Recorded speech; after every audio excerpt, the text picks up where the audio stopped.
No smog, vietato produrre PM10, ce n'è già troppo. Nella pianura padana continua l'allarme polveri sottili e a Vicenza la mancanza di pioggia e vento complica la situazione. L'allerta è sempre più rossa e restano in vigore le limitazioni alla circolazione del traffico fino ai veicoli commerciali Euro 4 diesel. Ma a differenza di altre città del nord Italia, a Vicenza gli Euro 5 non finiscono nel mirino, come assicura l'assessore all'ambiente. Il livello rosso è confermato dalle analisi di questa mattina, purtroppo. Di Euro 5 io non ho mai parlato, però ci tengo a dirlo. Mai ho pensato di fare una misura di questo tipo, l'hanno fatto altre città, secondo me anche con qualche problema normativo, ma ognuno si gestisce le scelte che assume.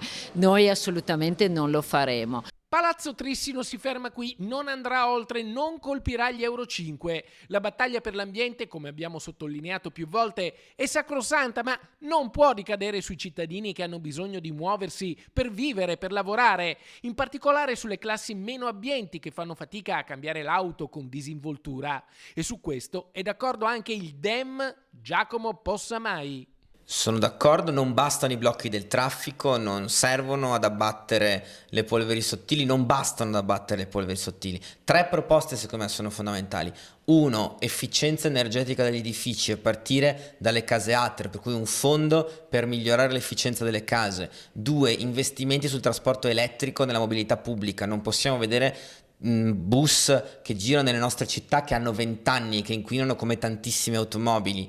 3. Fondi per sostituire caldaie e macchine per chi non se lo può permettere, perché c'è gente che non può pensare di acquistare una macchina da 20-25 mila euro che inquini meno di quella che ha oggi.